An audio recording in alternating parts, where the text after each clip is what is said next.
Hey, good evening. Welcome to the February 4th, 2019 Jurupa Unified School District Board of Education meeting.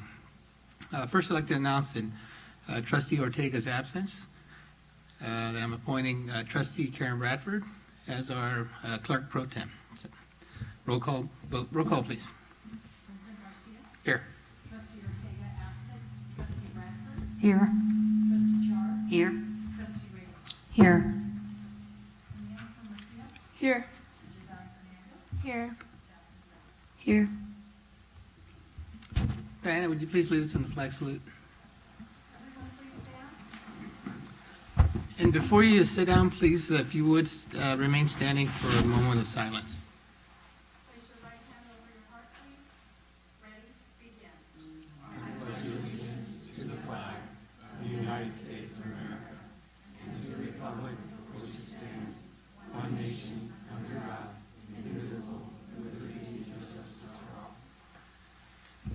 Okay. Tonight, the board would like to have a moment of silence for Ricardo Alvarez, a 12th grade student. He was an independent study student who recently passed away, and the board would like to express their condolences to the Alvarez family.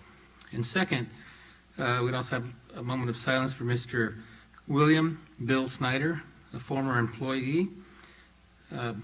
He passed away on January 27th.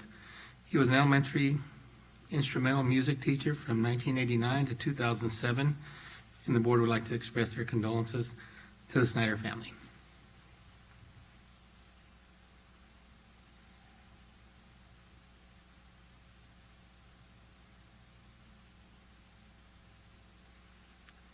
Thank you. Please be seated.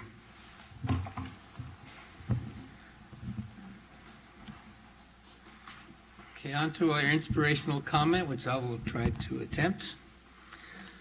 Just a short quote here from Earl Nightingale. Learn to enjoy every minute of your life. Be happy now. Don't wait for something outside of yourself to make you happy in the future. Think how really precious is the time you have to spend, whether it's at work or with your family. Every minute should be enjoyed and savored. Okay. Reports from closed session. Mr. Brooks? None? Okay, thank you. All right, so item 1A, welcome 2018-2019 student board members. Mr. Duchamp. Well, good evening, student board members. Why don't we go alphabetical by high school, and we'll start with Camille and Jurupa Valley High School. Good evening. Within the past month, the students at JVHS have been greatly busy with plenty of school-wide events.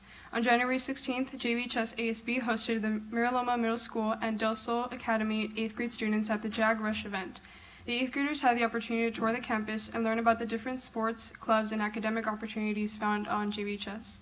The following day, January 17th, parents were invited to another school event, Jag Expo, to learn more about their son or daughter's future at JVHS. On January 26th, the Jags had their winter formal themed Fire and Ice at the California Citrus State Historic Park. Aside from the chilly weather, the dance was an overall success and thrill for those who participated. This past week, several sporting events, boys soccer, girls water polo, boys basketball, and girls basketball, had their senior game nights. Seniors were recognized with a poster and congratulated for their athleticism and dedication to the sport. This past Friday, February 2nd, several students from both the choir department and theater department were able to attend a Disneyland field trip with workshops at the amusement park.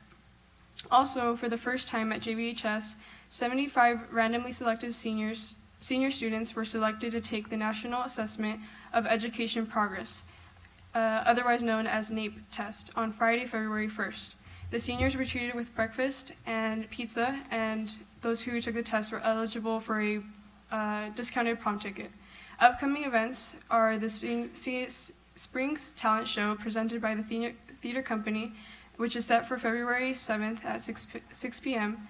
Also on the radar, track and fields will have their first meet on the 20th of February. This concludes today's report for JVHS. Thank you. Thank you. And Patriot High School. This past Friday, Patriot had our winter rally and our winter formal, which were both great successes. We revealed our prom theme to our students, which is going to be based on The Great Gatsby and take place on April 19th. Our winter blood drive was also a success, and many students donated to the cause. This month, many clubs will be fundraising by selling goods for Valentine's Day. Winter sports season have come to an end, but both our basketball teams, girls soccer and wrestling, have made it to CIF, and we are excited to support these sports. This week, preseason begins for our spring sports. On Friday, February 8th, Link Crew will be hosting a mental health assembly to educate our students on these important topics. And this concludes the report for today.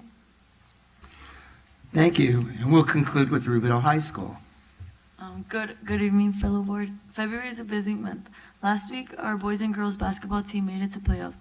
We are going to round 1 CIF this week. Boys are playing against Hesperia, and girls are playing in Pomona High School on Thursday. Last week, wrestling had 2 of our Rubidoux High School students athletes win. Arlena Morales won MVP and Siana Lopez won league champ. We are very proud of our fellow peers. Our winter rally and winter bash was a success. We checked in over 300 people for the dance. As February approaches, we begin to culturally celebrate Black History Month and Chinese New Year. We will arrange an assembly on February 27th named African Soul International. On Wednesday, February 13th, we will have Falcon Pride Day. High school students are released early so that 8th graders from Mission come to get familiar with the campus. Link Crew and ASB government students will volunteer to help guide the groups. 8th grade students will leave the campus at around 3, and later that day we will have a Best of Rubidoux. We gladly invite you all to join us at 6 p.m. February 13th. We will also have a blood drive this month on February 25th for those who would like to donate blood. That's all I have for today. Thank you. Thank you very much. Thank you. Next on to item number 2A, recognize GLAD certified teachers and administrators. Mr. Dabrowski. Thank you. Martha Gomez, Director of Language Services and Student Programs, is here tonight to talk to you about Tier 3 GLAD certification and why that's such an important thing. I want to give a heartfelt thanks to Mrs. Gomez because she was instrumental in getting this training together, in recruiting these folks that we're recognizing tonight and supporting them along the way. So with that, take it away. Good evening. I'm happy to be here today to talk to you about Project GLAD. For the very first time in the history of Jurupa, we have teachers who are trainers. Excuse me, Ms. Gomez, will you pull the microphone a little closer? Sure. Is that better? Yeah. So we're happy that we have teachers who committed to training our teachers, and this is here for the very first time. So we're really happy to have that, and we're happy our teachers volunteer and we're willing to do this. So what is Project GLAD? It's a standards-based academic English language development instructional model, and it's to support the learning of academic language and also to achieve academically. And it's designed for all levels of English, but it was designed for English learners, but it benefits all students. The training is done in 6 days. 2 days, teachers become like the students. They go to learn the reasons behind the strategies that they're going to be trained on and the research. And then that's where they read, they take notes, they listen. And then for 4 days, they go to a classroom and they observe lesson demonstrations.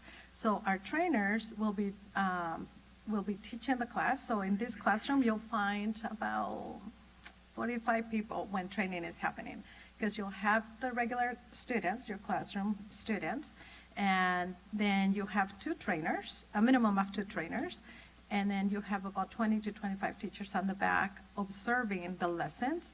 And one of the teachers presenting the lesson with the students, and the teacher on the back is explaining what's happening and the key points so that they know what to look for and why they're doing it. And then teachers are able to ask their questions. And then in the afternoons, they are provided with time to work on the units or on planning the strategies that they're going to use soon in their lessons. There are a few key areas that Project GLAD focuses on. One is flexible grouping, so teachers practice or learn how to work with a variety of groups, and the groups can fluctuate, so that it doesn't have to be the same students in the same groups. And you can have English language development groups, you can have gifted groups, you can have expert groups, so it depends on what the students need and what the teacher wants to do. And they have cooperative learning, so they practice a lot how students can work with each other to support each other, to practice before they have to report to the whole group. That gives time for them to practice the language and practice and listen for the academics. They also have walls that are used as resources. So if you go to a classroom where GLAD is being implemented, you'll see big charts of papers, and I have examples in the next few slides. And because there's so much writing on the walls that students along with the teachers create, those are resources the students can always go back to and reread or go and pull information that perhaps they need or they forgot. The vocabulary is always out there. The items that they're learning are out there. They're displayed for their benefit. There's also a lot of reading and writing. Social skills, or a classroom with a positive culture. So that is part as well of Project GLAD. And it starts even by creating classroom rules together. And how do we work together? And it creates a positive classroom culture in that it's okay to take risk. You don't always have to be right in order to raise your hand. You can take a risk, and maybe you don't have the correct answer, but your peers will help you. And let's see. It's standards-based, and that's one of the great things about this program because it's not tied to any one textbook. So it doesn't matter if right now we have Wonders and in 5 years we have a different program. Because it's standards-based, teachers know what they need to teach or what the students need to learn, and Project GLAD helps them with ideas on how to teach it, but it's not tied to any one program. So it works wonderful for our units of study. And of course, it's about vocabulary development. I'll show you some slides or a picture of that. And it has high levels of inquiry. So students are always questioning what they're learning, and so that they develop more of an interest in what the academics that they're learning. So here's a picture, and it's kind of hard to read. This is the sentence pattern. And if you see the second column, it's going to be really hard to read. The second column has the word that they're studying. And then to the left, they have a description of what it is. And then underneath it, you can see that the person that they're studying, it's a noun, and they have the adjectives, and you can see how they develop it. So by the time that they're sent to work independently, they've had a lot of modeling. They did all of this together with the teacher. It's not the teacher says, okay, go write a sentence about this. This is how you write it. These are the parts of speech. And let's practice together. And then they can work in groups, and then they can do it independently. This is an example of writing a paragraph together. And it can be done as a whole class, or it can be done in small group. It depends on, again, what the teacher decides and what the students need. But you can see by all the writing on this chart that it was done by a number of students, and also it was edited together. It was worked through it together. So really demonstrating how writing works. You don't write it just one time and then it's right, but then how can we make it better? And it's been demonstrated, so again, it's not an assignment, go write this, but this is how you do it. And they might go and write it independently later, but they already had the practice of it together.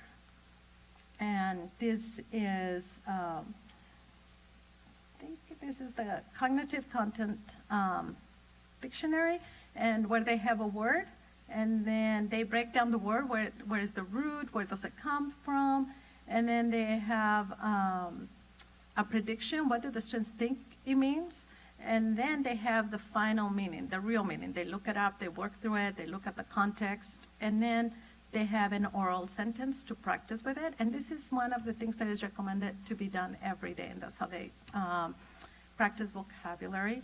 And they may even make that word, word of the day. So every time that the teacher is going to assign something or is going to dismiss the students to go to their tables or to go out to recess or leave the classroom, they may have to utilize that word. So they use it throughout the day so that they get the practice. It's not just saying it once or reading about it once, but practicing it throughout. And this is an ALD group frame, so you can see different colors, and then you can see names on it too. And the reason is because when you make groups, you want to make sure that all students participate. I don't know your experience in working with people, but sometimes there are people who like to take over and do it all. And then there are people who don't like to put themselves out there, so they may be quiet and sit back and let them take care of it. Well, with Project GLAD, you have to make sure that everybody participates, because that's the only way that they're all going to learn. So when you assign groups, you might give everybody a different color pen. So when the teacher is coming around and observing, they can see, oh, there's a color missing, or no, everybody's participated.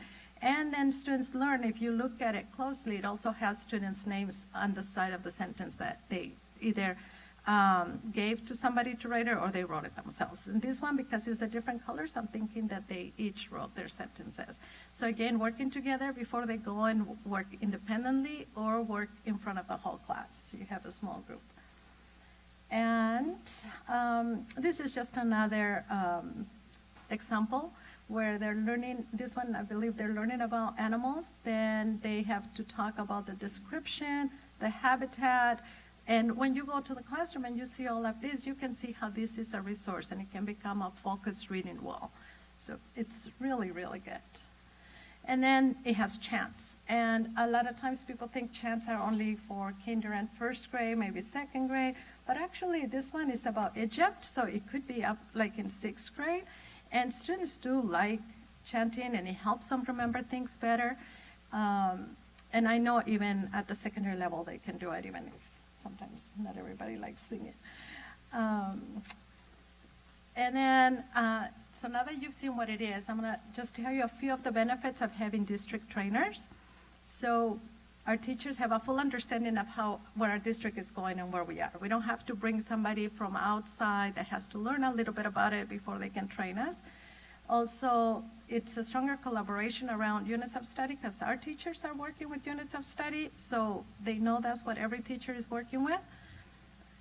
Training can be scheduled when it's most convenient for our teachers, not necessarily for the outside trainers, which in the past has been the case. So we might have a good time for our district to have teachers train, but if San Diego is only offering it at that time, then we have to adjust to their schedule. This way, we'll work with our trainers and we'll work with our teachers and have hopefully the training when it's best for our teachers. Let's see. Our teachers don't have to travel far. In the past, they've had to travel to San Diego, sometimes to San Bernardino, Orange County, because we don't really have other trainers close by. And sometimes we've had to bring the trainers to us if it was a large number of teachers. It was a lot less expensive to do that than to send our teachers out. And the other great thing is that we'll have continuous support available for trained teachers. So if a teacher was trained and now they don't remember how to do one of the strategies, or they don't remember how to incorporate it, or whatever question they may have, then we have teachers in the district. We don't have to go outside and try to find them help. Our teachers can help them. And of course, it's a lot less costly for our district. So we're very happy with that. And I am very happy to introduce you to our teachers and administrators because they committed. This was not a 1 or 2 day training. They got trained with Tier 1 around 5 years ago, maybe a few more years, for some, maybe a few less years for others. But then going through Tier 2 and 3 was a 2-year process, and that's how it's designed. And they had to be going to training, and they had to be practicing and creating units that would support the strategies that they're talking about. And then they came and observed them, and they actually already did a training for our teachers. So they trained about 24 of our teachers in our district. So right now we have a total of around 60 teachers in our district that are GLAD trained. So I want to introduce you. Let's see, because I want to make sure I say everybody. So in this picture, you'll see them all, except you'll have 2 people in there, and those were the trainers. Those 2 people are not from our district. They were from Orange County. So Ms. Monica Leon, if you can stand up. And she's our principal at Pedley, and she has been trained in the past, so she actually supported our group very, very much. So thank you. And then we have Corinne Ortiz. Corinne, she had been trained also with GLAD, and then never got all the way to Tier 3, but now she's Tier 3, and we're thrilled that she decided to do it and decided to help us train our teachers. And then we have Andrea Servin from Stone Avenue. She's one of our DI teachers. And then we have Josefina Gomez, who's our principal at Charlottesville. And then we have Marcela Orozco, who's from Stone Avenue. She teaches 3rd grade DI. And then Genesis Galavis, who is also from Stone Avenue and teaches 3rd grade DI. And I just want to say thank you to them, because we know that it was a lot of work. And I tease them because I asked them one day, I go, did you realize how much work it was going to be? And they said, no, it was a lot more. But we really, really appreciate your commitment to our students and to our community and to our teachers. Thank you very much. I have a question. Now that we have them trained and they're training our teachers, are we designating a certain level of students? I see where it's for all ELD proficiency, but are we focusing on teachers that have more ELD students than others? Or, I mean, are all of our teachers eventually going to be trained to do this? So we opened it up to any teacher who was interested. Okay. And I send out the notification about this being available to our teachers on Friday, about 11:30 in the morning. By Sunday, I was getting emails that it was full. Could I please put them on the waiting list? Oh, that's good. So it was wonderful. We also have a waiting list for high school teachers. They want to be trained. So it's really exciting to see the interest. Mm-hmm. So we're not telling teachers you need to be trained. We're opening it up so that all of those who are interested can have the opportunity to be trained. Is this something that is going to help raise our scores on the test, on the big tests that we do? We sure hope so, yes. For the understanding of the English language and how it is formed? Well, and providing all that support for students, like I mentioned about the writing, a lot of times we assign students writing, but we don't take them step by step in the process or how to learn the new vocabulary, let's say for math or for social studies. And you can see all the steps that this program allows you to take or teaches the teachers how to do it, and it provides more support for our students. It looks like it's kind of a retraining of the English language, like the math program was a retraining of how to do it. Do math. It's been out there for a while, so teachers have been trained on Project GLAD for a while, but it's expensive, and so it's really nice to have it here now, where we can do more. Yes. Congratulations. Yeah, thank you. Looks like we have a good variety of people now, with some of them being principals and teachers as opposed to, say, just tutors or. Right. Congratulations. Thank you. Ms. Bradford? I see something on here that really intrigues me. As a group or some brave soul, could you do the zoologist boogaloo poem for us? I cannot. I don't know if they want to do it. Come on, Corinne. It's on that, and you can read my copy if you wish. It's a lot easier to do it in the classroom when you're doing it with students who will participate. I think we have a cheeky enough crowd we could do this.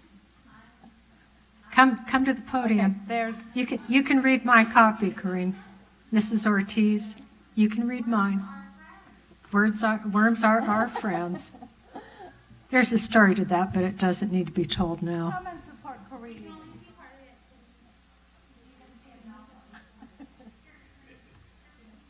And the whole theme with it is the academic vocabulary. That's the whole goal with the chant. Okay, for the audience, what I want you to see is the sense of humor and bravery that our Yes. teachers have, and how delightful it is for our students.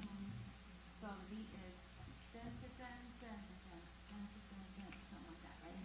So I'm the zoologist and I'm here to say I analyze animals every day. I clarify animals by how they are alike. To the grasslands and deserts, I'm a kite. And that's what we can do.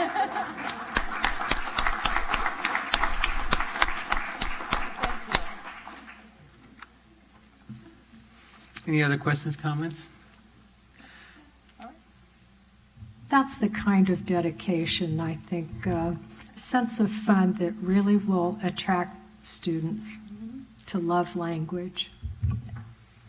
Thank you, Mrs. Gomez. And thank you all for your commitment. As Ms. Gomez said, we really appreciate you going above and beyond and being a resource for our teachers. So thank you. Okay, on the board member comments. Mrs. Bradford, why don't we start with you? Well, again, I'm absolutely tickled about that. I think all children are attracted to sound and the love of sound when they're babies. And I think that sometimes that's beaten out of them by having to read or having to do this or that. So by having the joy of the rhythm of language and the alliteration and rhyming, I think that's marvelous, and thank you for doing that for our students. And I'm not going to forget the zoologist boogaloo. Let's see. For our students, I always want to say something to you to encourage you and to take back to your campuses to tell the others who listen to you about what goes on at the district, to remember that when people offer to help you because they want to pay it forward or that they're grateful for somebody helping them in the past, say yes, because you never know what that connection is going to do to make a difference in your life. Don't be shy, be shameless about using, when people hand you a business card, say yes and do follow up with that. Okay, and I'm really glad that you're here to talk to us and let us know what's happening at your schools. Thank you. Thank you. Mrs. Chard. Well, I want to congratulate those students that are going to be taking the national test. Wish them lots of luck. If they haven't taken already, I couldn't hear some of the dates, so I wasn't sure when it was. But please give them our best and make us proud, as they always do. Also, the athletes that are in competition, I wish them a lot of luck. I know sometimes our district athletes are kind of looked down on, but we have some great athletes here, so. And I know that they will make us proud, I know. So, and then for the GLAD program, as I said, that was wonderful. And to hear our teachers recite the Boogaloo, that they just, zoologist Boogaloo. I think music music is to the ears to children. It gets them giggling and laughing and gets them interested. So maybe you should use that to start your lesson plans. It got us all listening, and everybody seemed to look right at you, so that might be a good start. For now, that's all I have. Thank you. Thank you, Mrs. Chard. Mrs. Regal. I would like to, Project GLAD, to hear people that are signing up from the high schools and what you have all done. Thank you so much. And if you're getting that many sign-ups and the kids are being reactive to this is a good sign. I could just tell by your pictures, you all seem so infectious. And I really thank you for your dedication in this program, and I look forward to seeing the progress down the road. I did attend that JAG Expo. Was that last week or the week before? It was a great program. It was a lot of fun. And what was so unique was the students are the ones that talk about all the programs and the way to join the sports or the activities in the clubs.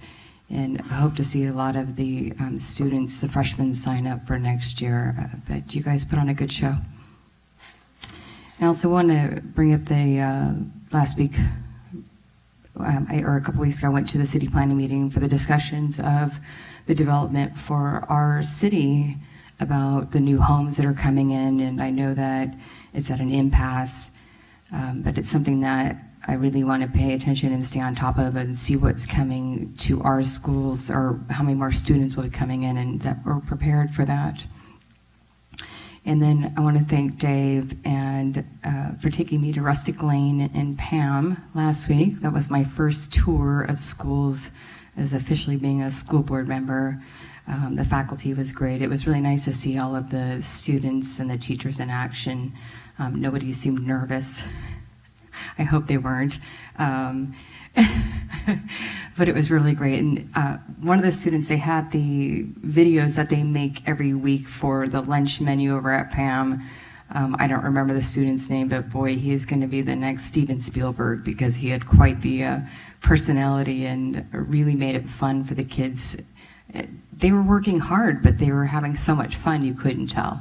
But they put together some great videos. And then also last week I attended the Reach Out grand opening. This is an organization that's 50 years old that really helps communities with providing, support to youth and families and services that we need. And this is going to be a great organization that we're going to have within our own city. They do help Riverside and San Bernardino County, but this is a service that we can get right away. A lot of people don't even have the means to get to facilities that may need help, and this one is just a couple miles from anybody. That's all I have for today. Thank you, Mrs. Regal.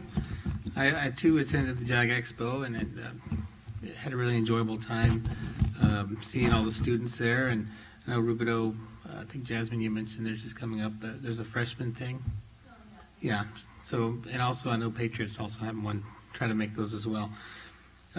This week, Rubidoux High School is having a military interview program on Wednesday, and it's where military veterans come and the students interview them. It's kind of a history lesson, so that'll be on Wednesday. I'm looking forward to seeing that, or being a part of that.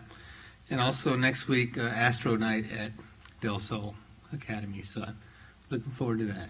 And that's about all I have for tonight. All right, we'll move on to item number 4, public verbal comments. I've got Sylvia Olguin. Please come forward.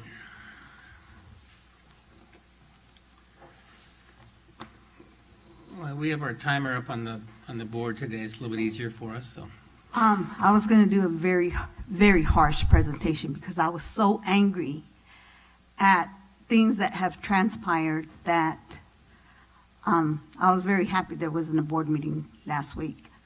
But I did make a call, and we came to an agreement on looking into the matters that I had concern with, and I was told that they will be taken into consideration and looked upon it, because there's very many. However, there's one problem that I still have, and that's with you, Elliot.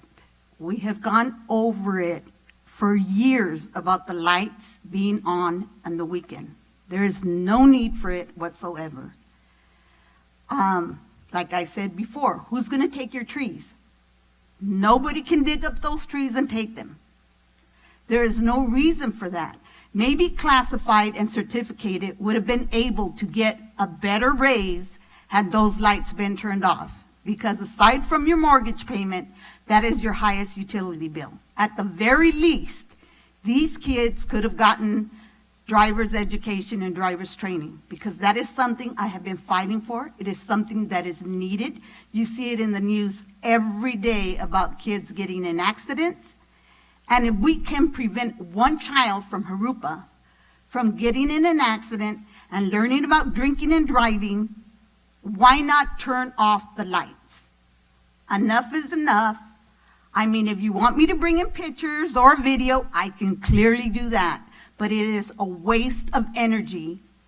And you have gone on and on about saving energy, so why don't you start it right here in your house? Thank you, Ms. Holguin. Next, we have Janet. Janet, help me out here, Janet. Hello, good evening. I thank you for hearing me on this situation. Okay. My name is Janet Aubron, and I am here today representing Rubidoux High School and our concerns on the new decision that our district has made 3 months prior to graduation. First and foremost, it is a privilege to stand before you all and be able to express our concerns. As we all know, this policy was set without our opinion or input. We believe that as students who are affected by that decision and are set examples for the future generations, that this decision should have been something the public should have had an opinion on, especially students that were affected by it. We appreciate the efforts that our school directors have taken to try to compromise on the situation with us. However, we are not satisfied. We believe that as students, we are looked up by our underclassmen. However, that we must not only fight for our own recognition, but for theirs as well. Rubidoux stands here before you all to ask that you take more consideration into this change that is affecting all of us, to ask that you acknowledge that we have already all placed too much effort for something that we have seen as a promise to us, that top 10 recognition. We have searched the matter ourselves. We have found that several districts high schools throughout the U.S. who are also taking this direction and have delayed onto the next upcoming freshman class. In this manner, they are preserving each and everyone's efforts. The fact of the matter is that this policy to remove the top 10 logically does not and should not take into effect this year, 2019, as we have all placed as much effort, given it our all, to be here and be recognized for our academic achievements. For some of us, we gave up sports, family, friend gatherings so that we can achieve academically and make our parents, families, and friends proud. For some of us, we spend long nights studying, knowing that we would get rewarded at the end. As some may say, the damage is already done. We expected to get rewarded, and to just see it get removed so abruptly is unfair. We do not agree with how top 10 will be removed for the rest of the graduating classes to come. Students have set goals and mindsets. Some even look up to us and ask us for guidance throughout their journey so that they may receive this recognition for their hard work. We believe in fairness and equality for all graduating classes that are aware of the top 10 and its system. We respectfully disagree with the implementation for removing top 10 this exact year for the class of 2019. Well, I thank you all for giving me this opportunity to speak, and that's all I have to say. Thank you.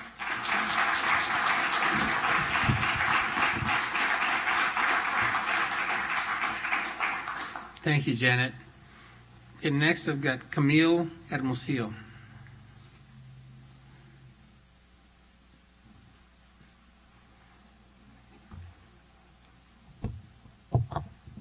Good evening, President Garcia, members of the board. My name is Camille Hermosillo, and I would like to clarify that I am not speaking as a student member of the board. I am speaking as a senior from Jurupa Valley High School. I'm here to voice my concerns about the decision to remove the top 10 recognition, more so to express my concerns on the manner in which the district implemented this decision. What is upsetting and frustrating about this decision to the students and parents as well is the lack of communication and the lack of transparency on part of the decisions made by the district, elected officials, and members of the board cabinet. The fact that this decision was made aware 4 months prior to our graduation is very frustrating and completely asinine. Students and parents of the class of 2019 were given no prior notice on this decision from the district or administrators at the school sites. We had to verify what we heard by word of mouth with our administrators and our counselors. This lack of communication is incredibly disheartening, and the turnout reaction of this decision to remove the top 10 is the exact reflection and result when officials in a school district do not communicate or are not transparent with their students and parents they serve. Again, we are very much appreciative for the allowance to have our parents on the field for graduation. However, we respectfully ask for clear communication, transparency, and accountability on behalf of the school board district officials when taking decisions that directly impact the students. That is all I had to say. Thank you.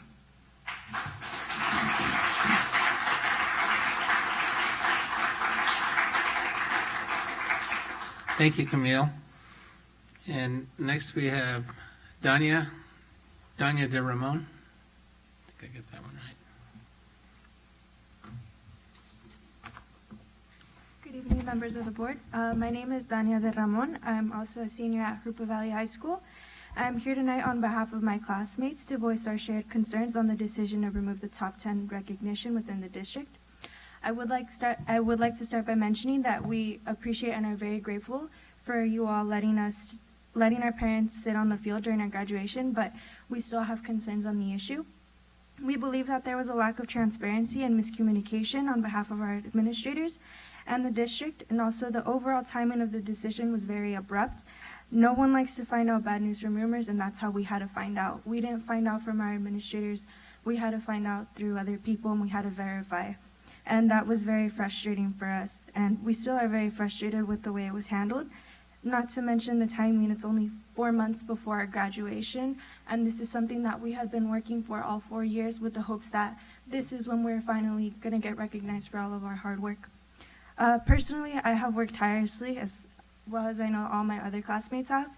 To earn a place in the top 10, I sacrificed a lot of time. I had to drop my theater class junior year.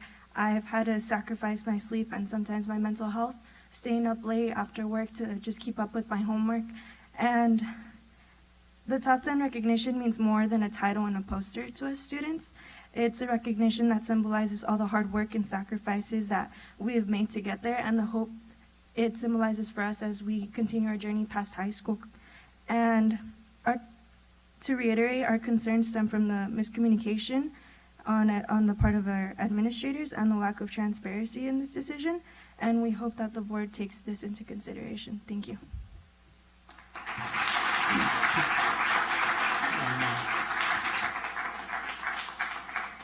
Thank you, Danya. And the last card I have here is Donia Briones.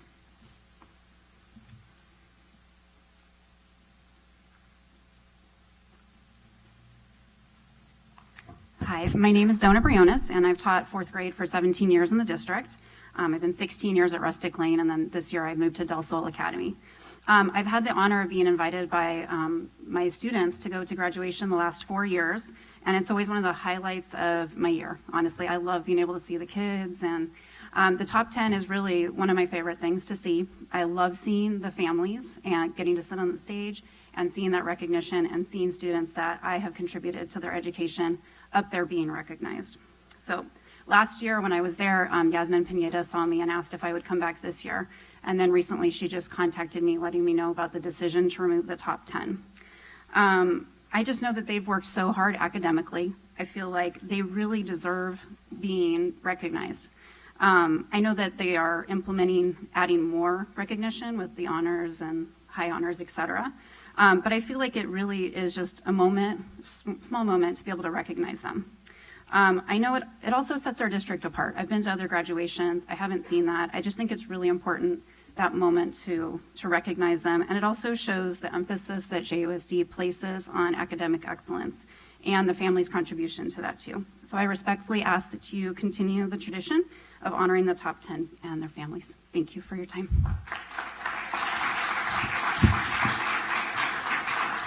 Thank you. Mr. Duchamp.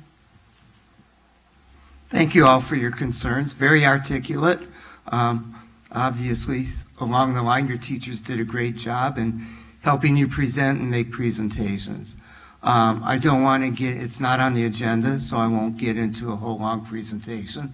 I was clearly a part of this decision, as was the support of all your high school principals.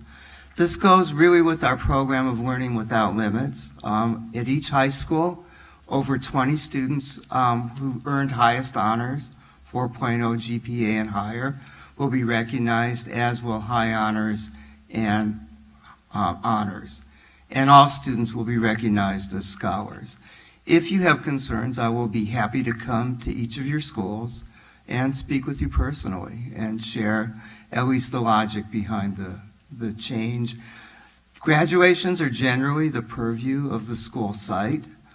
Each one is slightly different. Each awards night is slightly different. In this particular case, I will say the high school administrations felt so strongly that this was a positive change to recognize more students that they wanted to do the same thing at each school. Anything else, I'd be happy to continue with you at a dialogue at your school. So thank you very much. Thank you, Mr. Deshawn. Okay. I have no other speakers cards. Anyone else would like to address the board at this time? Okay, thank you.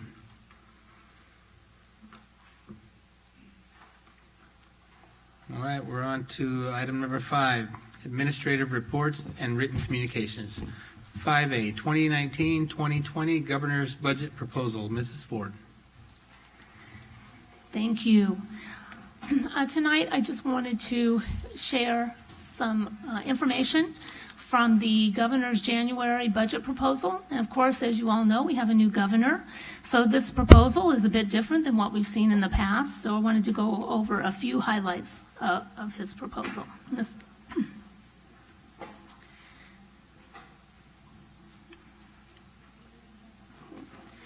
So just to touch on a few themes in the governor's 2019-20 proposal, and again, this is a proposal at this point.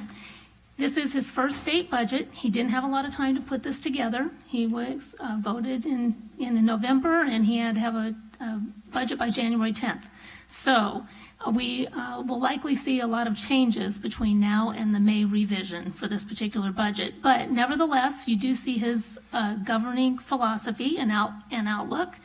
And then you also see that he has shared that the economy continues to outperform expectations, but we are in the longest recovery.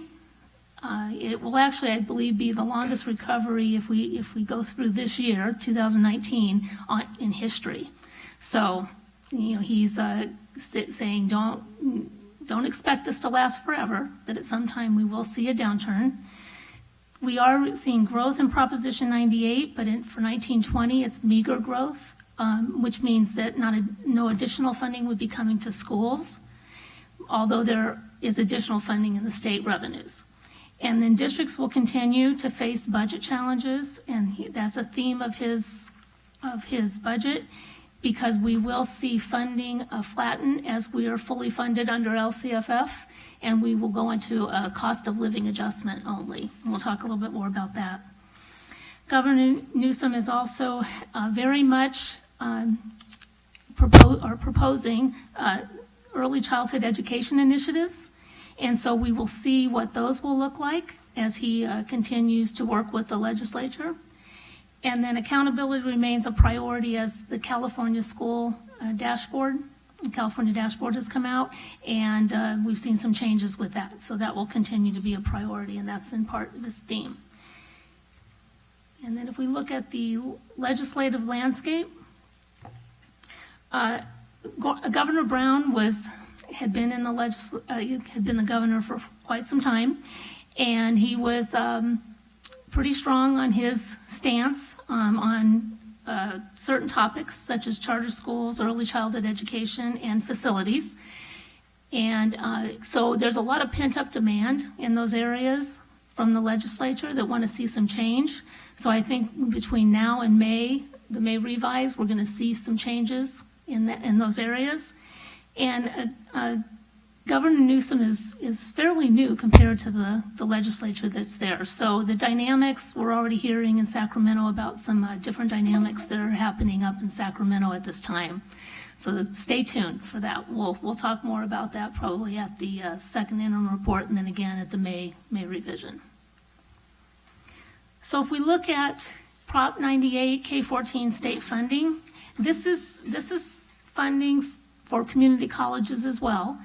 And you can see that the proposal is to go from 77.9 billion, this is state funding, to 80.7 billion in 1920. So a 2.8 billion increase that would go into K-14. We won't see all of that at K-12, but we will see 2 million of it, and I'll go a little bit into that in just a minute. So what is in the governor's budget proposal? Continuing the LCFF, which is welcoming, for us. Reduction to the CalSTRS employer contribution rates, and that doesn't mean that our rates won't increase. Our rates will still increase, but they won't increase by as much. That's what is currently on his proposal. And then the California dashboard, again, shifting the focus from being fully funded to the accountability, what is the outputs of the funding that's been provided. New transparency requirements, and then also the sale of $1.5 billion in the Prop 51 state facility bonds. And that's welcomed, and that was one of those areas that Governor Brown was pretty strong on, that he wasn't planning to sell those bonds. And now it looks like Governor Newsom is going forward with the sale of those bonds. So we should be seeing some facilities money soon, right, Dr. Hansen? That's correct. Okay. Also, there's $576 million for various special education proposals. We don't know much about those at this time, and those are being funded outside of Prop 98. So they're outside of that $2.8 billion that's put in Prop 98. And then $10 million in one-time funding to develop a student data system. What that's going to look like, we don't know, but it was something that Governor Brown wasn't interested in moving forward with. But Governor Newsom is very much interested in data and being able to basically being able to track through student data, students from preschool all the way through college. And then also $2.4 billion in early childhood education. And as I said, that's one of his main initiatives. I know you've heard him talk about universal preschool for all. Yeah. Well, universal preschool would be for all, but universal preschool. And then in 2019-20, the local control funding formula, so out of that $80 billion, $63 billion will be for local control funding formula, and that's up from 61. So that would be $2 billion that would come into the K-12 environment.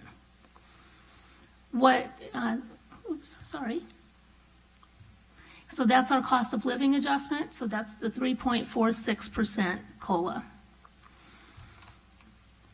And then, as you can see, there's no COLA on certain funding that we receive now. So for the Targeted Instructional Improvement Grant and Transportation, those two grants, we received some funding for those. Those would not receive the COLA, so they would stay static at the current funding level.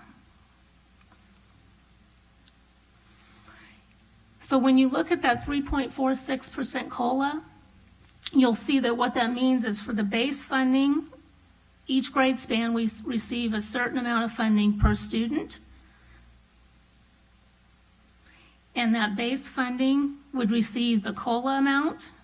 So for K3, our current base funding is $7,459 per student, per ADA. And then that would go up by $258, so it would be $7,717 in 1920.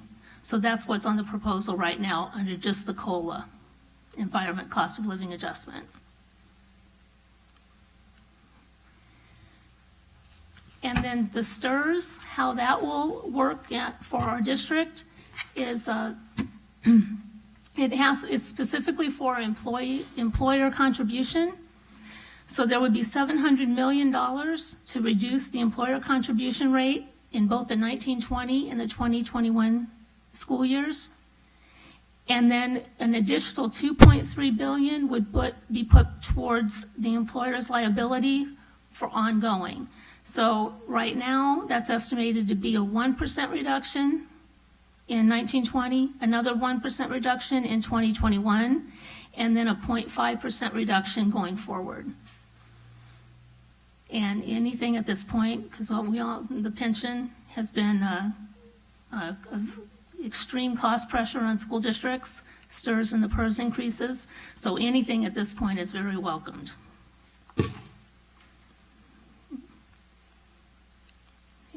What's not in the budget proposal is, again, when he talks about the $576 million funding for special education, we don't know at this point what that looks like or how it will come to us, or even if it will come to us. At this point, there could be many changes to that.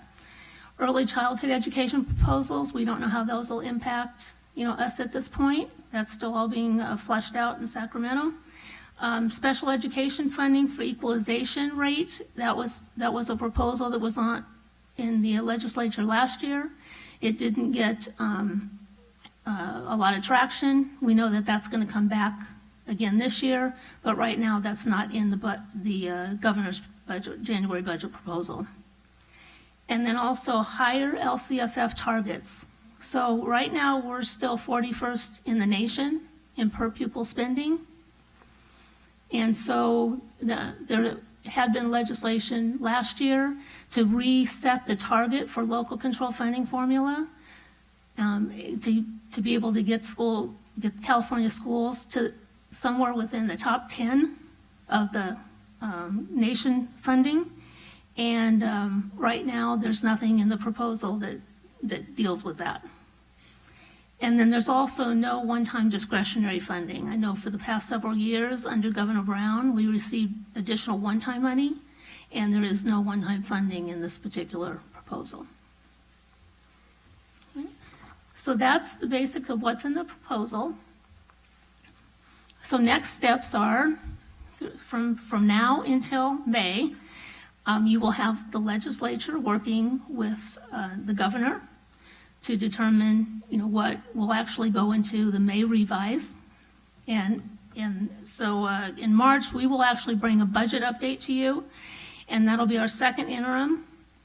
That second interim report will have our current year updates, but it will also have the governor's January proposal, because at that point, we won't know anything new until we get to May. So then in May, that's when the governor's May revise will come out.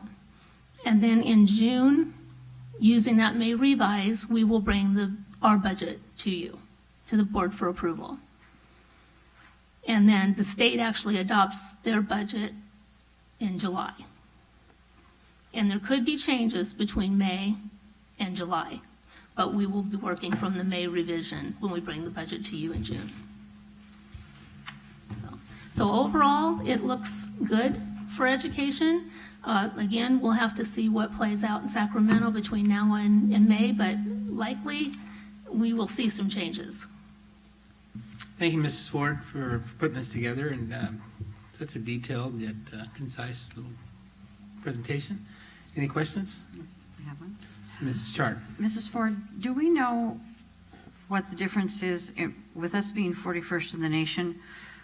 Where are the other states that are higher? And that's 40 others. I'm not asking for each one, but where is it that we are lacking getting the funding? Where are they getting funding that we're not to raise ours up? Because we're spending a lot of money. What are we spending? Most of the states are, well, I can tell you the highest state is Vermont. Yes. I believe Vermont is about 22,000 per student. So that's the highest state. But again, a lot of the states that you'll see that have the higher numbers are states that have lower populations. So of students, So they spend more of their money on that as opposed to, say, repairing their roads and all that. Something like that. I mean, I'm just using that as an example. And one of the things that some states are fully funded based on property taxes, so they're not necessarily they don't fund their schools the same way the state of California does. So, it used to be before Prop 13. Most of the funding for school districts came directly from their local property taxes. And now, obviously it's the opposite. The majority of our funding comes from the state, from state aid, and we have a small amount that comes from property taxes. So other states that don't have a Prop 13, they may be funded a totally different way. So it may be the majority of their funding, or if not all of their funding, is actually coming from local property taxes. And that... With us going to computers in our district, does that has that lowered the cost of our expenses for textbooks? I know we still have textbooks that match what's in the computer, so to speak, and we have to pay the licensing for those programs, you know, for each school to use. I understand there's all that royalties and stuff behind it. But are we really, as a state or as a district, are we cutting back on our expenses, but things just keep going higher? Is that an explanation for it? The answer is yes. Costs continue to increase, and it's cost all the way around. It's, you know, it's our property and liability insurance cost. It's you know, just our everyday cost. It's, you know, materials that we have to buy. It's custodial supplies we have to buy. All of those things are increasing, and then obviously now we're in a situation where we have a COLA-only environment for funding. We have our STRS and PERS increases that are continuing, special education costs. So yes, all of those are cost pressures on the district. Are there studies that are put out as to how we may be able to become self-sufficient, so to speak? I think every district is struggling with the same things, because any place that I go, I hear the same. We all commiserate with each other. It's one of those things that it's just we're all trying to do the best that we can, you know, at this point. And of course, you know, you've seen that, you know, many other districts are making statements that we're not funded at the levels we should be in order to make sure that we're providing the supports that we need to be to all of our students. Thank you. Yeah, I was just going to say, Mrs. Chart, at the Delegate Assembly, it's one of the hottest topics is Prop 98, you know, it not being the floor, not being the ceiling, but actually being the base. Instead of, you know, the legislature saying that's the ceiling, where it really should be the minimum funding. And also other efforts that CSBA is taking is working with the Prop 13 reform, which would close loopholes for commercial development so that they can reassess those values, you know, every 3 years, I think. There's an estimated $9 billion, I think, they're looking at with that reform. It wouldn't affect homeowners, but it would affect commercial properties. And also, the last thing is Top 10 initiative to bring us into the top 10. So those are the lobbying efforts by the CSBA. And the thing that everybody talks about, we all talk about it from all our districts. We all have the same issues. But it has to do with some of those things and making sure, you know, our legislatures, it's just making sure that they make education a priority. You know, that's what it really comes down to. And like I said before, we should all, when we talk to our legislators, really see what are you going to do about education. It's the most important thing, right? So anyway, sorry, Ms. Radford, I think you might have had a question too, right? Yes, Mrs. Ford. I have two questions. The first on the proposal to CalSTRS, it says cost pressures, LEAs. What are those? Local education agencies, school districts. Okay. How big is ours? Or how are they divided? So it would just be our school district would be an LEA. Oh. So we are an LEA. Why don't we call ourselves a district then? I just pulled it from what I had, so it had LEA on there. Sorry about that. If we were in charge of the world, it'd be a different thing. Okay, the question that's really important though is what the page labeled what's in the governor's budget proposal, where it says $576 million for various special ed proposals. I'm wondering, was that brought to the legislature by state senators and assembly persons? Special education across, and this was what Mrs. Chard was alluding to, and then Mr. Garcia, his statement that all districts are facing kind of the same thing. Special education is one of those areas that all districts are facing increasing costs and not enough funding for special education programs. So this is one way that Governor Newsom is trying to address that, But again, this is likely to change, and because we have other legislators that have other proposals in place, and will want to introduce some proposals this year to be able to provide like equalization of funding for special education, because right now, depending on what area you're in the state, you may receive more funding per student for special education than another area. And so that's one proposal that's out there, that was out there last year but didn't get a lot of traction, but will probably be back this year. And that's to try to get all of those per pupil funding amounts the same across the entire state. Okay, so presently it sounds like the proposals are coming from various legislators rather than being various projects facing the same legislators. Right. Do you know what I meant there? Yes.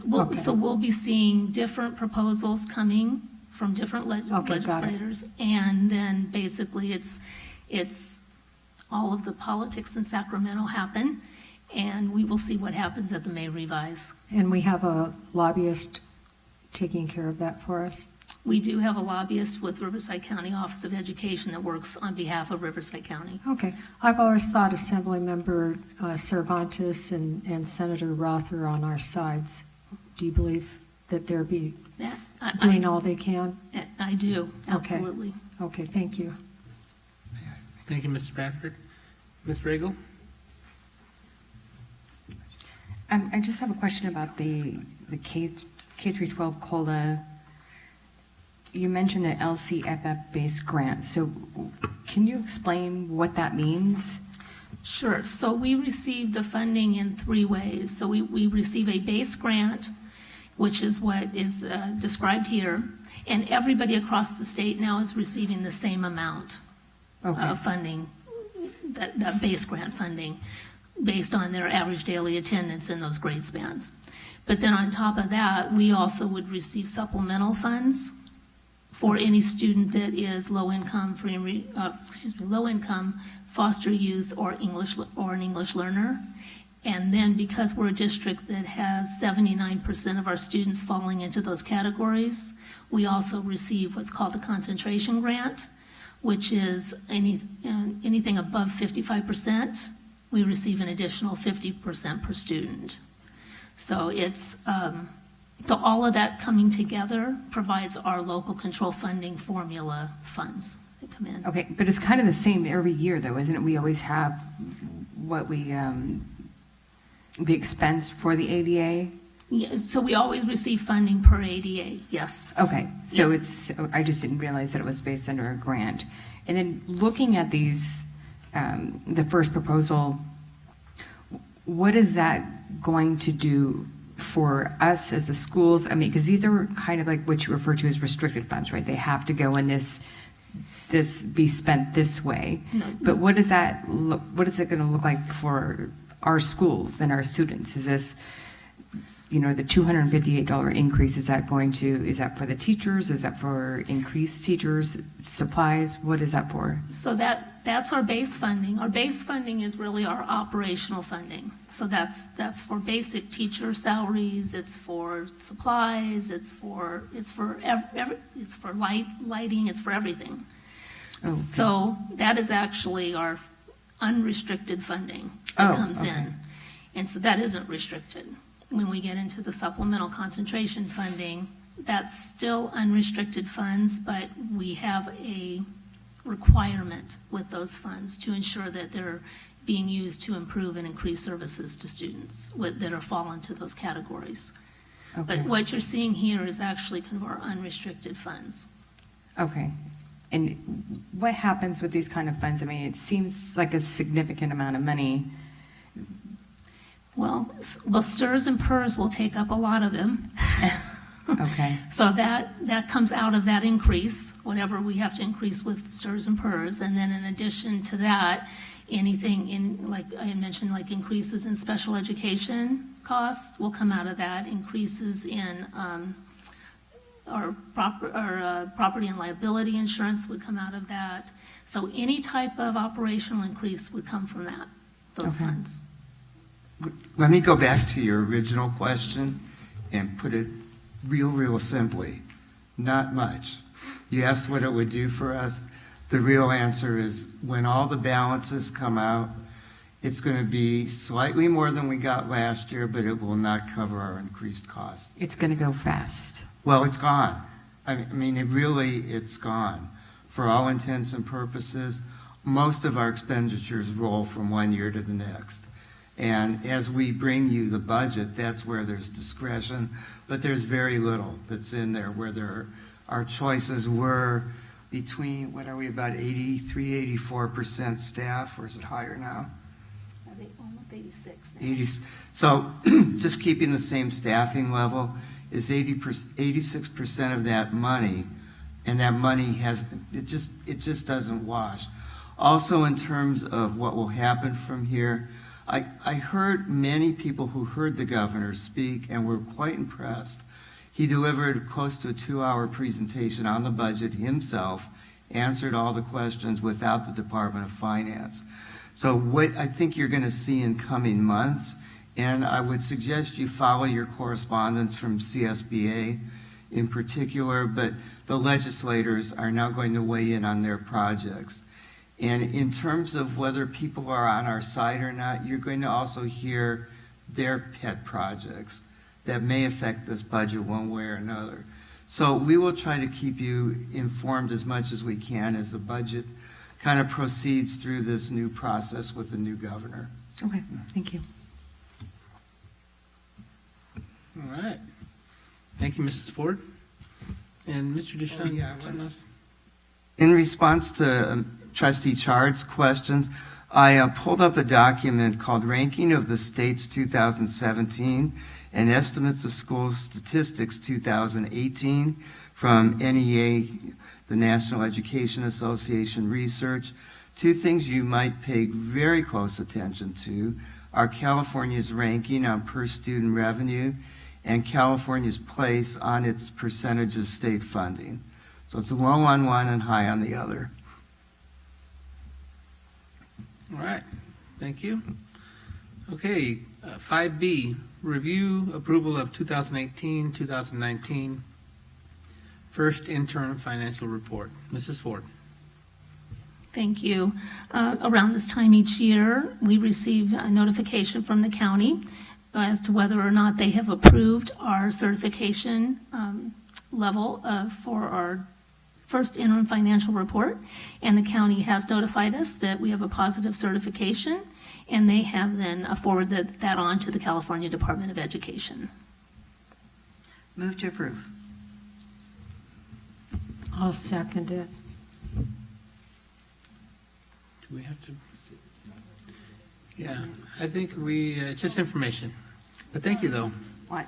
I thought we had to approve it, though. Thank you. You approve it before we send it in. This has been sent in and approved by the county. I misread it. Sorry. Yep, it's okay. That's okay. It's okay. You almost had me there for a second. Okay. Thank you, Mrs. Ford. Any questions on that at all? No. Okay. Item 5C, accept initial negotiations proposal from NEA Jurupa. Mr. Brooks. Yes, sir.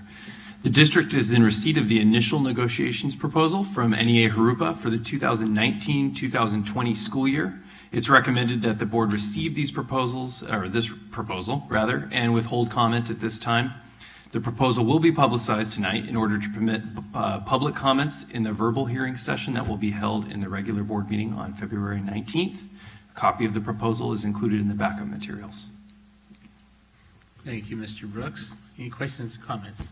I forgot to ask you, Jasmine. You're good? Yeah. Okay. All right. 5D, announce initial district proposal. I'm sorry. Oh, yeah. 5D.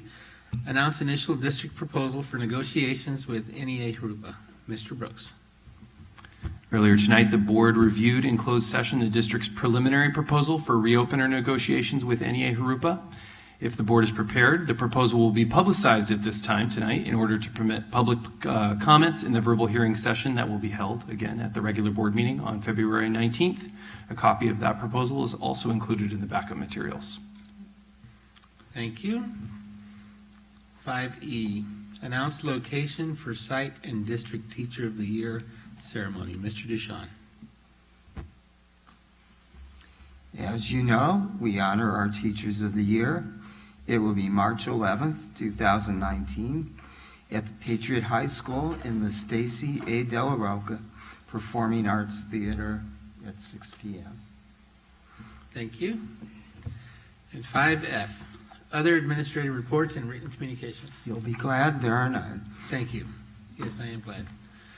So, okay, so we're getting ready to move on to the action session. If you would please refresh your screens just to make sure we can vote.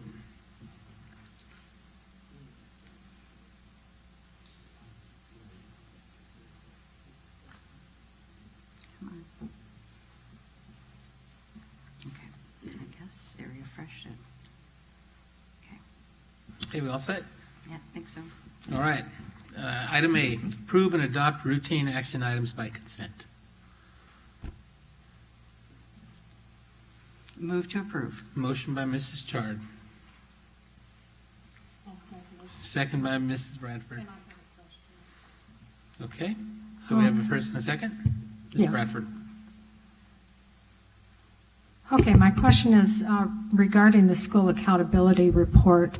In Sky Country's mission statement, for example, it says that each student deserves to be college ready, whereas in other places it says college or career ready. So I'd wonder about changing the language to be consistent. Does that make sense? It does. Which school had the missing career? I noticed it first in Sky Country because that's where our kids went, and I felt too lazy to go back and check each school's statement. But the point is, I saw some in one and in different in others, so I think it should be consistent. Okay. And I would like that to be college or career ready. Thank you. Okay, so I just want to summarize that, Mrs. Bradford. So we have a motion for items A1 through A33. So I know Mr. Dabrowski is going to look into that, the SARCs, but if we approve these actions as consent, then we'll be accepting them as they are. Yes, that's fine. Okay. All right. Okay, we have a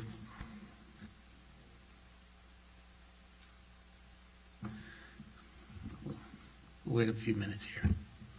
Just talk amongst yourselves. Well, I can say something. I read each and every one of those reports. You guys were watching Super Bowl. It was like super reading. It was a lot of information to absorb. Thanks for answering all my questions, but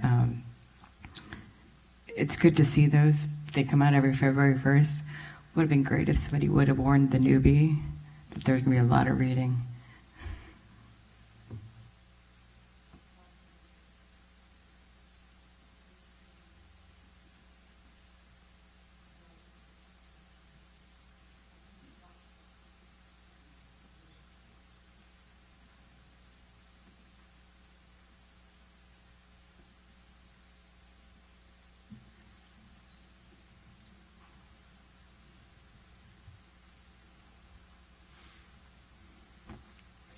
Well, I too read those, Mrs. Regal, and well, I'm sure we all did. And there's a lot of good information there. So, really is. Thank you, Mr. Dabrowski, and your team, and everybody for all that. It's really important that parents and community members can see what's going on at their schools. So. How you doing, Jasmine? Good? Okay.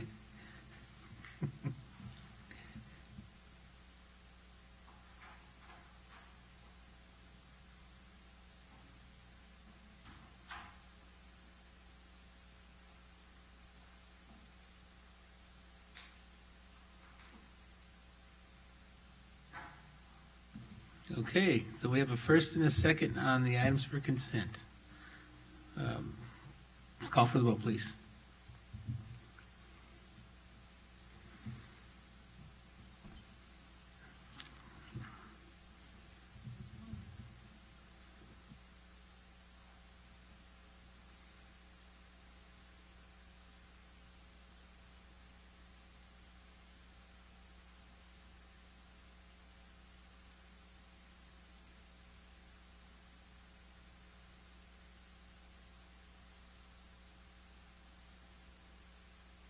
Motion passes 4-0.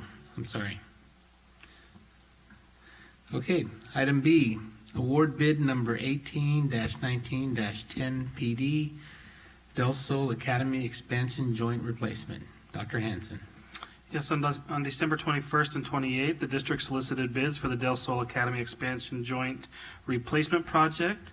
The scope of the work for this project includes replacing the existing expansion joint covers on the building due to a required construction change directive approved by the state architect. On January 17th, the district received and opened a total of 2 bids for the project. Those bids are listed in the item. And at this time, administration recommends that the board award a contract for the Del Sol Academy Expansion Joint Replacement Project to Caston Incorporated in the amount of $308,585. And this project will be funded through special reserve for capital outlay. Thank you, Dr. Hanson. Move to approve and Motion. promise not to leave. Motion by Mrs. Chard, I'll second. second by Mrs. Regal. Any questions, comments? Mrs. Bradford. Dr. Hanson, is this something we were expecting? No, this was something that we were hit with after the existing expansion joint was installed. There was a modification made on one of the wall systems on the inside of the building, and so when the architect sent that back to the Division of State Architect, they looked at the current expansion joint, which is a rubberized system, and they weren't satisfied with it and asked that it be replaced with an aluminum system, which is higher rating for fire life safety, so they made us change it out. Why didn't the state get it the first time around? Well, it was approved the first time, but when additional work was, the modifications being made on the inside, it triggered another reviewer to question it and make the change, direct the change. Is this an additional amount we would not have paid? Yes, it's a change order, something we were not expecting. Why didn't they catch it the first time? You said it was because that was changed by the state? Yeah, the Division of State Architect, that's right. Do we get any kind of credit for that because it was a state mistake? No. Not even, I'm sorry? No. Okay. We would even take that, but I'll just say, I might chime in. Please It's do. the power of the pencil. Got it. Sometimes it's even a different person from state architect. They will review things, approve them, stamp them, and then change them, and there's nothing we can do about it. So this is not unusual? It's not unusual? Unfortunately, it's probably typical. Okay. Do we allow for those kinds of anomalies? we have contingencies built into our budget to help Okay. with that, so, yeah, this was just, it's less likely on a new construction Sure. build. It's highly likely on modernization, so this one stung a little bit. Okay. I just want to know, am I the only one that it's insulting? It is. Thank you. Not to us, not to you, from the state. You know, I have a question. If this had been caught at the time or been addressed at the time during construction, would it have costed this much? It's Yeah. the same price? They're not going to have to go in and do any sort of demolition to install it? Regardless of when it was actually caught during construction. But by the time we go through the bid process and going through the job walks and all that kind of stuff, that's when it's coming to light now to finally get to the point to redo it. But the cost wouldn't have changed. It's the reason that there's not very many bidders is because this project, it's complicated. We're making them work after school hours on the weekends, so that doesn't, to try not to impede the day-to-day school schedule. So, you know, that stretches out the project quite a bit, and contractors, you know, they want projects now that are going to be done in the next couple months, so they're making their money. So it's a more complicated project, which is why there's a few bidders on the project. Cost wouldn't have mattered. All right, any other questions? Thank you, Dr. Hanson. We have a motion and a second, right, Dave? Right? Okay, Jasmine, what's your, what is that, a yes or no? Yes or no vote on this item? Any questions or comments first?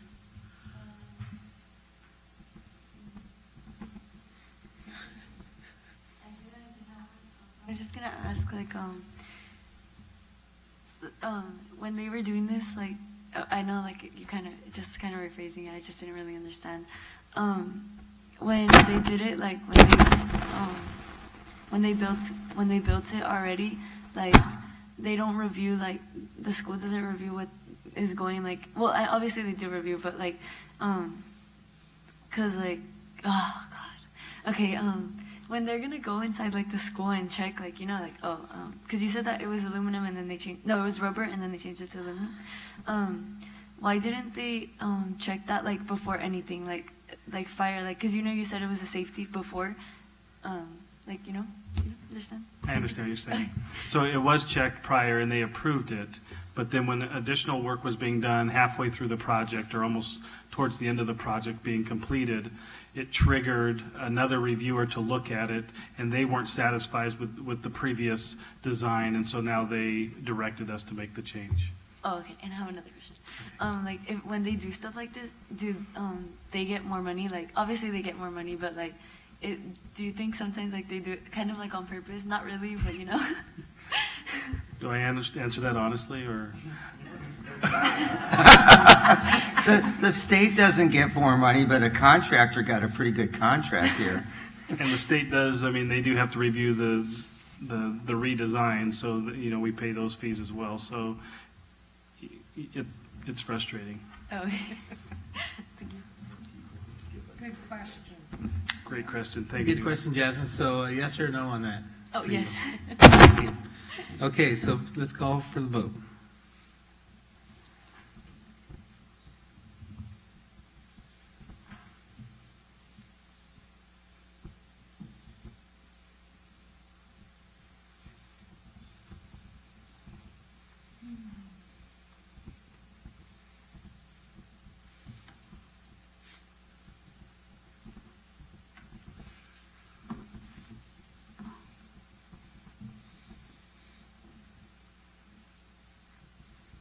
Motion passes 4-0. Item C, approve final implementation of PAR's supplementary retirement plan for 2018-2019 school year. Mrs. Ford. Thank you. At the November 5th, 2018 board meeting, the district adopted resolution number 2019/22, which entered into an agreement with Public Agency Retirement Services, PARS, to administer a supplemental retirement plan for certificated and certificated management employees for the 2018-19 school year. Now that enrollment window has closed, that closed on January 18th, Ms. Rachel Sanders from PARS is here this evening, and she'll present the analysis as promised of the plan. And if approved, then all enrollments and resignations associated with the retirement incentive would be confirmed and finalized tonight. Rachel?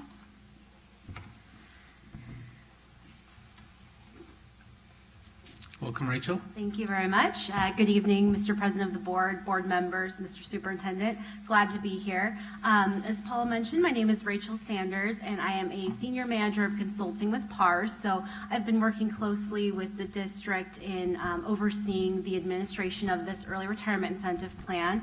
And so what I'm going to present to you tonight is kind of a brief refresher on what it was that was offered to the certificated employees of the district, and then I will end with how the numbers actually penciled out. So let's start here.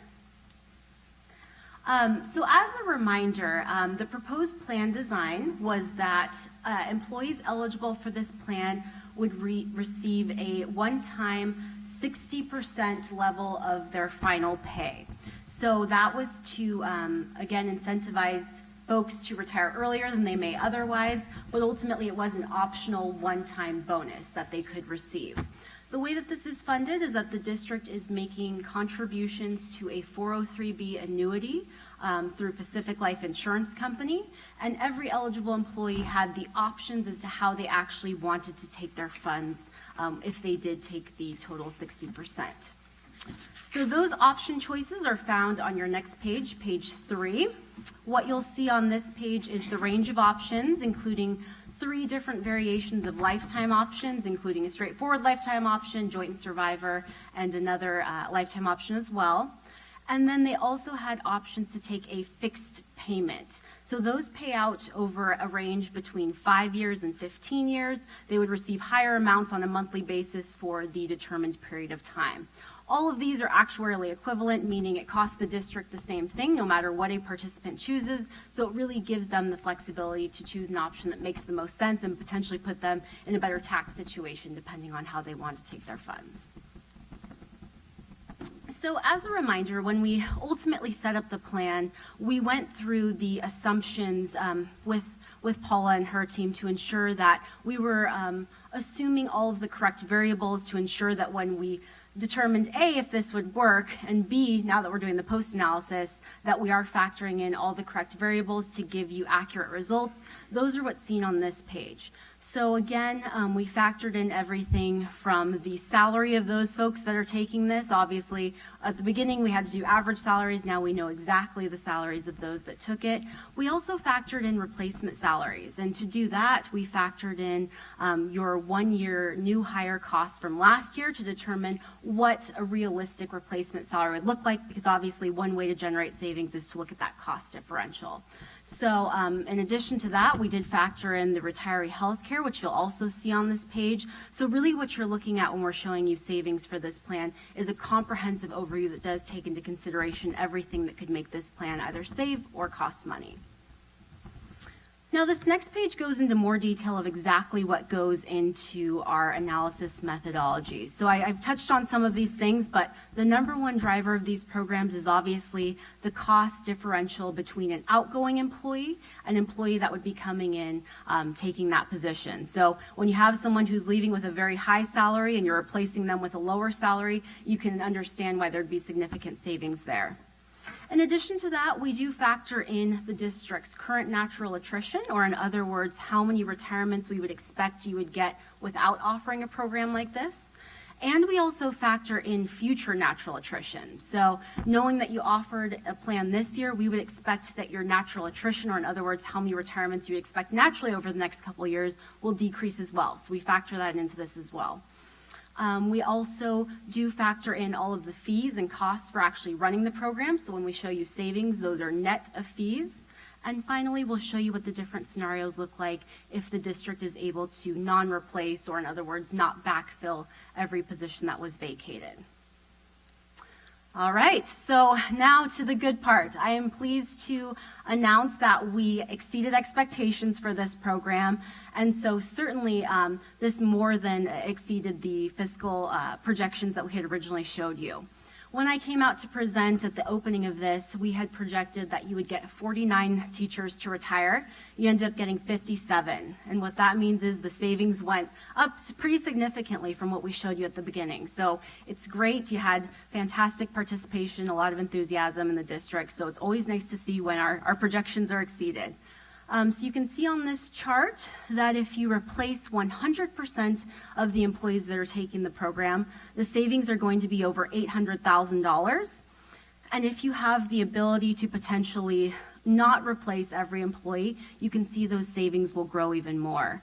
I understand in talking to Paula, she's looking at the list to see if there's any ability to do non-replacements in certain areas, but again, if there is that ability, it would only increase the savings for this group. So you're at a great starting place with savings like that at 100% replacement.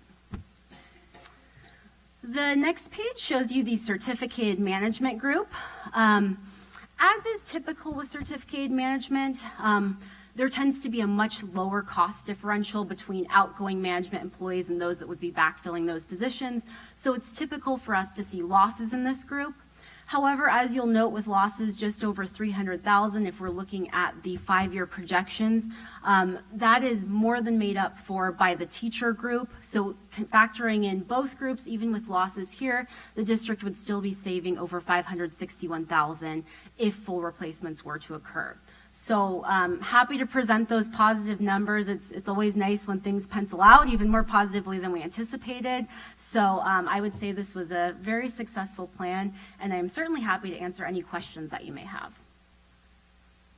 Thank you, Rachel. Any questions? I do. Ms. Stragel. One thing about the retiree health Yes. on page 4. I mean, retirement and all these things can be so intimidating, so I'm not quite sure. Is that going to change, or does it stay the same price the entire time that they retire? So if healthcare coverages increase through the district, does it increase for the people that are retired, or does it stay at the 11,000? Okay. Yeah. It would actually increase. So our retirees actually receive the same benefits as whatever is negotiated with our active employees. Okay, and then one more question. I know that you're giving some benefit options for these people that are choosing to retire early. Is there a plan if they come forward and say, you know, I kind of need to change this around or a year or two? Is there a service that's available for them, or this is it? This is it. So part of the paperwork that they signed was an enrollment form where they made their option choice, and there's a very clear statement on there that once you make that selection, you're locked in. And the reason for that is that ultimately we would have to lock in their annuity rate with Pacific Life Insurance Company, which doesn't allow them to change their option choice. So, you know, they are locked into their resignation and the choice that they made. Ultimately, though, this plan didn't require that they retire from CalSTRS, so theoretically, if you had a teacher whose circumstances changed and they needed to go back to work for another district, this plan doesn't prohibit them from doing that, at least. Okay, and we're providing them for all the guidance they may need and answer all the questions regarding... Absolutely. So during the window, PARS, Rachel and her team, they came out, they offered several sessions of workshops, plus they offered one-on-one sessions with anybody who needed it to be able to answer those questions, and then guiding them to get in touch with STRS and make sure that they had all the information from STRS if they were actually retiring from STRS. Okay, thank you. Mrs. Bradford. I have 2 questions. First, what are your annuities invested in? And secondly, how do you define final pay? So final pay was actually listed in all of the paperwork for the employees, so it was really their 2018-19 contract salary. And we encouraged any participants, if they had questions about their final pay, that they could contact the district if they felt that that was misrepresented in any way.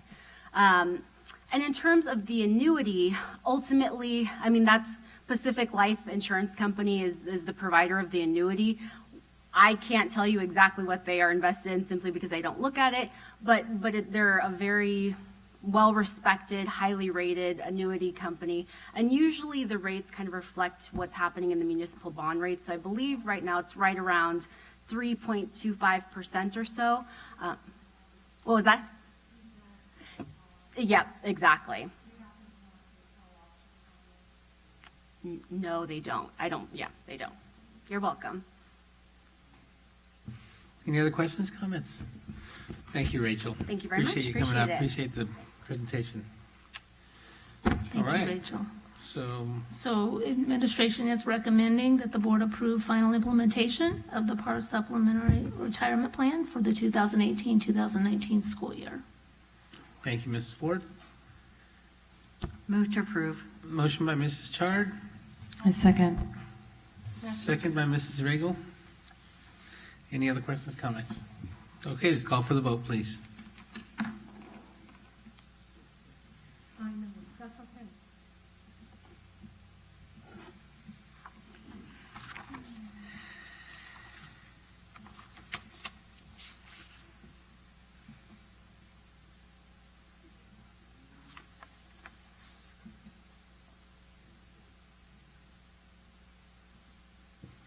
Motion passes 4-0.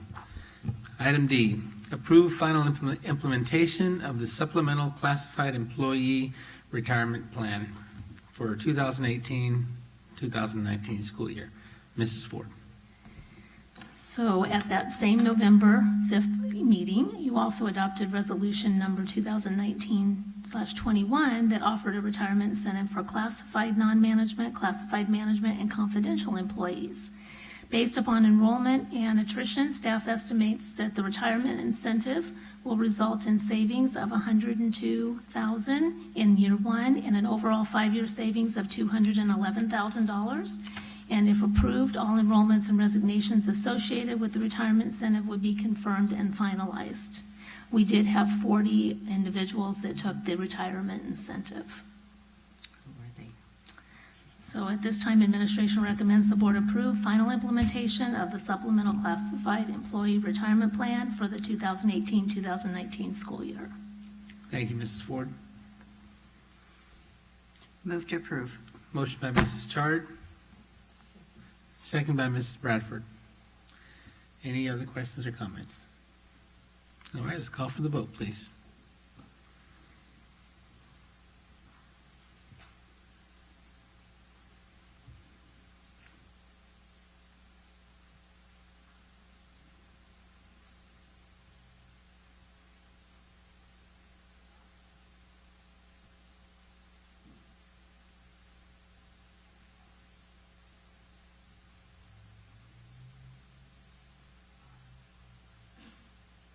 Motion passes 4-0.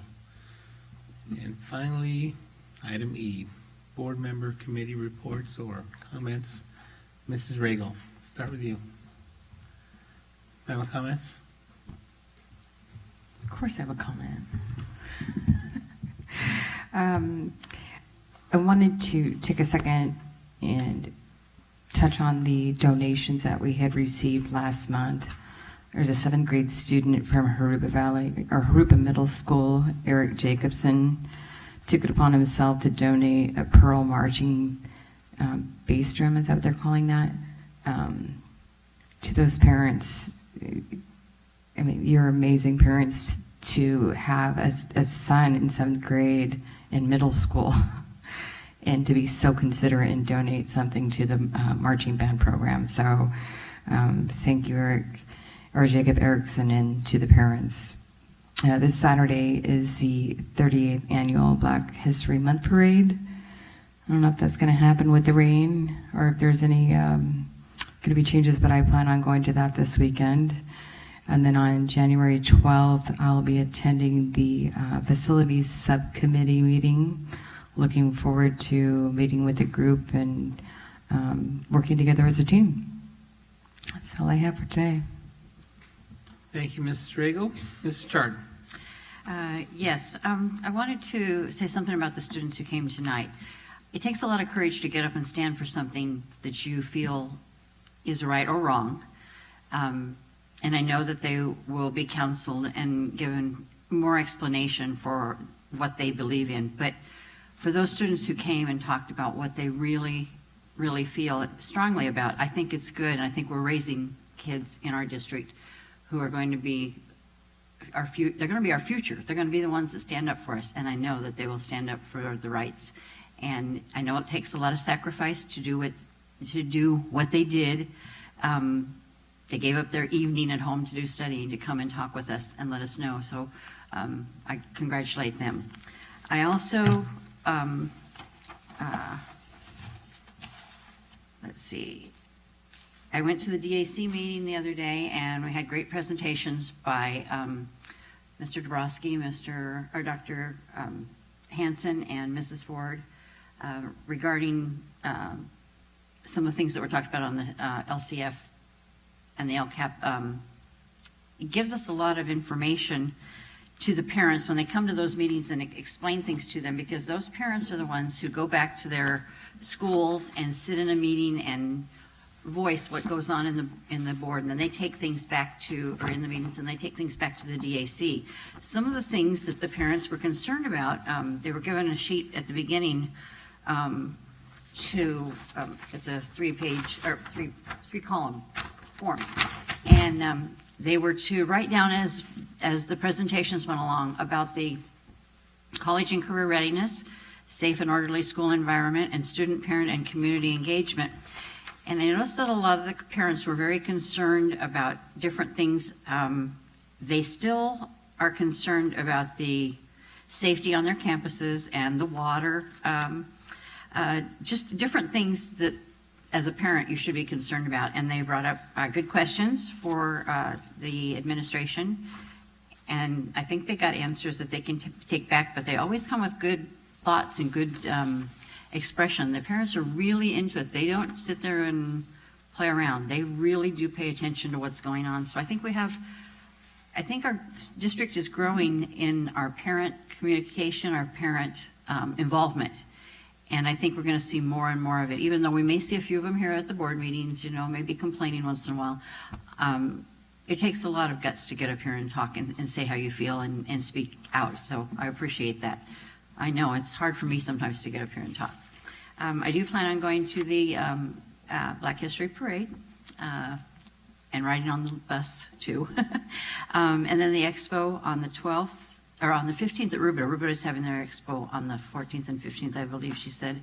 And then the 12th at Del Sol, we're going to that also. So I look forward to those things coming up. Thank you. Thank you, Mrs. Chard. Mrs. Bradford. Who was it who said question authority? Come on, that's a quote. Clint, wasn't it Sir Francis Bacon? Okay, well, that's what we teach our children to do. We don't want them to question us, but we want them to ask questions, right? So that's part of what our duty is. And when I ask questions, it's to do that, to say, am I being responsible in the position to which I was appointed? Let's see, I'll be with you on Saturday, and it's the trolley, the red trolley. And other than that, my committees haven't met yet, but Dr. Hansen, see you at the facilities meeting. And thank you to everybody who comes in the audience. Sometimes it terrifies me to think, what are they going to ask this meeting? But asking the difficult question is what needs to be said, and thank you for being here. Thank you, Mrs. Bradford, and I too want to echo that. Sometimes, you get a little nervous up here, especially got all these kids, they're going to come up and talk. And I wish I would have said something earlier, but, after when they were still here, but I asked Mr. Deshawn to kind of give the position of what the district is, planning. But I really did appreciate that they came up and spoke, because it does take a lot of courage to get up here and talk in front of folks. And, so I think it's important for us to hear that. And obviously it's not necessarily our decision to make, and it's not on the agenda or anything, but it is important for them to come out and speak their mind, and we appreciate that. And so I'll be at the Black History Parade as well. Rain or shine, I think we're in the trolley, so we'll be good.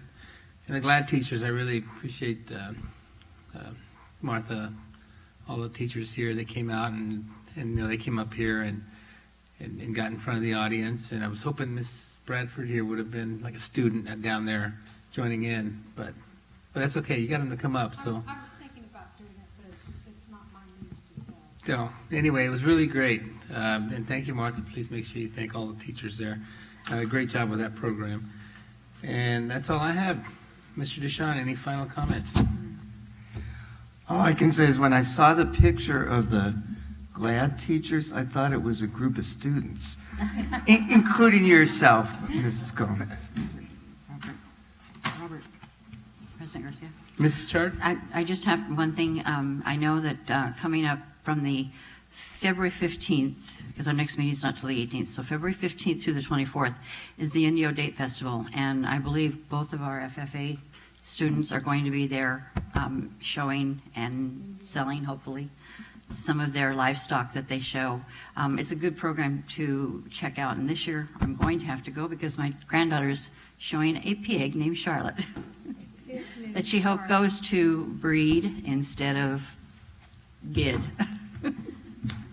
But that's, if you can go, it's a good thing to go down and see how our kids do perform, because they do show them in their performance. And it takes a lot of love to go out in the middle of the mud and the rain to feed the pigs. And my granddaughter is not one to do that, but she has really come around this year, and she has done that for since before Christmas, because it's been raining on and off almost every weekend, and she drew the days that it rained. So I would like to hopefully see some of you down there. Thank you. Thank you, Ms. Chair. I just wanted to say that our next meeting is on February 19th. I think 18th is a holiday. I think that's right, right? And I did want to say something about FFA. I did buy some pork from the FFA at Rubidoux, and it was very delicious, by the way. And then a couple weeks ago, I bought some tri-tip from Jurupa Valley High School. It was also very delicious. So, thank you. Go ahead. So I drove over to JVHS to buy tri-tip from the kids, and they were so sweet. I asked to speak to, go talk to the adults, and one of the students said, "I'll show you the way," and they were so polite. And I went in and to compliment the parents, of course, who were doing the dicing and slicing for my dinner. And if any of you didn't participate in it, it was really wonderful to see the kindness and good manners that our students show to adults they don't know. Thank you, Ms. Bradford. Anybody else? Okay, meeting adjourned. Thank you.